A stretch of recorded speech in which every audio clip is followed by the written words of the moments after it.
Hello friends, मेरा नाम है हिमांशु और हम आ गए हैं एक और नई वीडियो लेके।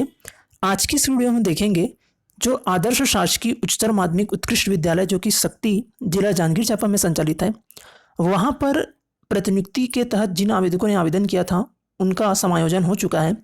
अब एक नई नोटिफिकेशन आई है, संशोधित विज्ञप्ति, जिसमें स्पष्ट बताया गया है कि कितने पद जो हैं वह संविदा भर्ती के लिए बच गए हैं और संविदा भर्ती जब होगी तो विषयवार किन किन पदों के लिए जो आरक्षण की व्यवस्था होगी वह किस प्रकार होगी।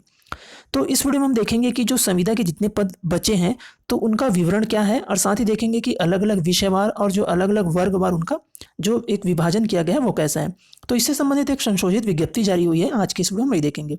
तो आइए बिना किसी देरी के आज का वीडियो स्टार्ट करते हैं। तो फ्रेंड, जैसे कि आप देख पा रहे होंगे, कार्यालय कलेक्टर महोदय के जिला जांजगीर चांपा के द्वारा एक संशोधित प्रेस विज्ञप्ति जारी की गई है, जिसमें कहा गया है कि जो माननीय मंत्रालय के द्वारा जो एक लेटर प्राप्त हुआ था, जिसके अंतर्गत शासकीय आदर्श उच्चतर माध्यमिक उत्कृष्ट विद्यालय शक्ति के अंतर्गत जो गवर्नमेंट इंग्लिश मीडियम स्कूल है उनका संचालन किया जाना था, इसके तहत जो आवेदक हैं उनसे आवेदन आमंत्रित किए गए थे वह 17/7/2020 तक आवेदन आमंत्रित किए गए थे, तथा प्राप्त आवेदनों का पदवार पात्र जो अभ्यर्थियों की सूची है वह 24/8/2020 को जिले की वेबसाइट में अपलोड कर दी गई थी, तथा 30/8/2020 तक दावापत्ति आमंत्रित किए गए थे।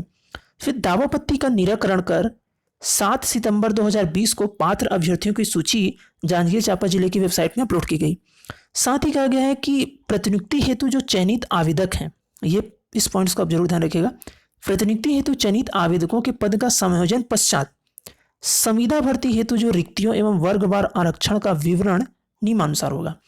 मतलब जितने आवेदकों ने आवेदन किया था उनमें जितने प्रतिनियुक्ति हेतु चयनित आवेदक थे जिनकी नियुक्ति प्रतिनियुक्ति के तहत होनी थी, उनके पदों का समायोजन किया जा चुका है। उसके पश्चात जो पद बच रहे हैं तो उनका जो उन पर संविदा के रूप में भर्ती होनी है शिक्षकों की। तो इस स्थिति में ऐसे जितने भी पद बच रहे हैं उनका जो वर्गवार वर्गीकरण है वो किस तरीके से होगा, ये नीचे दिया गया है। तो आइए देखते हैं। जैसे कि आप देख पा रहे होंगे कि व्याख्याता के पदों को देखिए तो हिंदी के लिए अब यहाँ पर 2 पद रह गए हैं, एक पद अनारक्षित है और एक पद जो है वह अनुसूचित जनजाति के लिए आरक्षित है। इसी प्रकार अंग्रेजी की व्याख्याता की बात की जाए तो इसके लिए भी 2 पद हैं, एक पद अनारक्षित और एक पद अनुसूचित जनजाति के लिए ये आरक्षित है। संस्कृत के लिए भी सेम वही व्यवस्था है।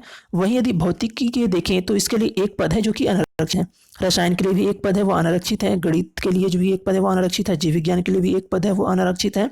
वहीं सामाजिक अध्ययन के साथ सामाजिक विज्ञान वाणी सामाजिक अध्ययन के लिए 2 हैं, एक तो है हिंदी मीडियम और एक इंग्लिश मीडियम।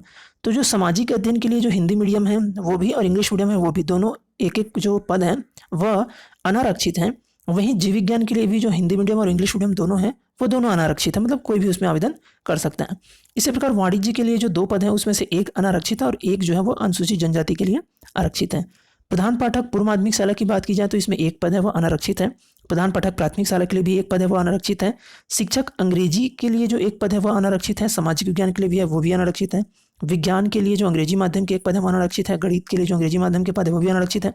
सहायक शिक्षक में कला और विज्ञान के लिए जो कला में जो अंग्रेजी माध्यम के 2 पद हैं वह एक पद जो है वो तो वह अनुसूचित जाति और जनजाति के लिए आरक्षित है। इसी प्रकार जो भाषा के जो विषय हैं उनके लिए भी एक पद है वो अनारक्षित है। व्यायाम शिक्षक के लिए एक पद है वो भी अनारक्षित है। ग्रंथपाल के लिए एक पद है वो भी अनारक्षित है। कंप्यूटर शिक्षक के लिए एक पद है वह भी अनारक्षित है। साथ ही प्रयोगशाला जो सहायक है उनके लिए 3 पद हैं, जो क्रमशः एक पद अनारक्षित, एक अनुसूचित जाति और अनुसूचित जनजाति के लिए आरक्षित है। सहायक ग्रेड 2 के लिए एक पद है वो अनारक्षित है और सहायक ग्रेड 3 के लिए जो एक पद है वो भी अनारक्षित है। तो फ्रेंड्स, ये हमने देखा कि अलग अलग वर्गवार जो इन पदों का विवरण क्या है, जो संविदा भर्ती होने वाली है तो उनमें कौन कौन से वर्ग हैं, उनके लिए कितने कितने पद बचे। अब आइए देखते हैं कि कुछ अन्य जो नीचे निर्देश दिए गए हैं कि जो भी अन्य चयन संबंधी जो निर्देश रहेगा। तो फ्रेंड्स, आइए देखते हैं कि जो अन्य प्रमुख निर्देश दिए गए हैं चयन संबंधी, जिसमें कहा गया है कि जो ऊपर के जो शैक्षणिक व न्यूनतम व शैक्षणिक व व्यावसायिक योग्यता के संबंध में जो भी आवश्यक जो अर्हताएं थी वो तो पहले के विज्ञापन में जो दी गई थी वही जारी होगी। साथ ही यहाँ पर कहा गया है कि जो भृत्य, चौकीदार, अंशकालीन सफाई कर्मचारी के पदों की जो भर्ती संबंधी जो पृथक वर्गीकरण है वर्गवार वो अभी जारी नहीं की गई है, अलग से जारी की जाएगी। साथ ही यहाँ पर बताया गया कि यदि जो चयन कैसे होगा तो आवेदित पद हेतु आवश्यक जो न्यूनतम शैक्षणिक योग्यता के अंकों के आधार पर मेरिट सूची जारी की जाएगी, तथा प्रत्येक पद हेतु 1:10 के मान में अभ्यर्थियों को साक्षात्कार, प्रायोगिक परीक्षा या कौशल परीक्षा के लिए बुलाया जाएगा। उक्त साक्षात्कार कौशल परीक्षा हेतु आमंत्रित अंतिम अभ्यर्थियों को समान अंक यदि मिलता है, यदि दो अभ्यर्थियों के समान अंक हो जाते हैं, तो इस दौरान ऐसे अभ्यर्थियों को साक्षात्कार कौशल परीक्षा में सम्मिलित होने का अवसर दिया जाएगा। फिर उसके बाद कहा गया है कि जो अन्य निर्देश दिया गया है, जैसे कि आप देखें कि अंतिम चयन सूची के निर्माण हेतु किस प्रकार से ये निर्माण होगी। तो व्याख्याता, प्रधान पाठक, प्राथमिक, पूर्व माध्यमिक शिक्षक, सहायक शिक्षक और कंप्यूटर शिक्षक के लिए क्या होगा कि जो न्यूनतम शैक्षणिक योग्यता का अंक बाहर रहेगा वह रहेगा कि इनमें जो न्यूनतम शैक्षणिक योग्यता जो भी है अकादमिक, उनके मूल प्रमाण जो प्राप्तांक है उनका 60% के बराबर उनको वेटेज दिया जाएगा। इसी प्रकार जो उनकी जो साक्षात्कार व प्रायोगिक जो या कौशल परीक्षा होगी उसका 40% वेटेज दिया जाएगा। इसके अलावा जो टोटल ये जो है हम काउंट करें तो ये 100 अंक का कुल वेटेज नंबर्स को मिलेगा। मतलब आपकी जो शैक्षणिक योग्यता है उसको 60% वेटेज, और जो आपका इंटरव्यू या हम प्रैक्टिकल जो होगा या स्किल टेस्ट होगा उसको 40% वेटेज दिया जाएगा। इसी प्रकार ग्रंथपाल, प्रयोगशाला सहायक और सहायक ग्रेड 2 और 3 की बात की जाए तो उसमें जो आपकी जो शैक्षणिक योग्यताओं को 80% वेटेज और जो आपकी प्रायोगिक परीक्षा होगी उसको 20% वेटेज दिया जाएगा। तो फ्रेंड्स यही जानकारी थी। वीडियो को डिस्क्रिप्शन में हमने लिंक दे रखी है, वहाँ से जाकर आप ये PDF डाउनलोड कर पाएंगे।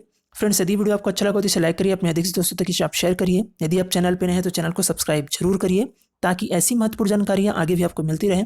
मिलते हैं बहुत जल्द एक और नई वीडियो के साथ, तब तक के लिए स्वस्थ रहिए, मुस्कुराते रहिए। वीडियो देखने के लिए आपका धन्यवाद।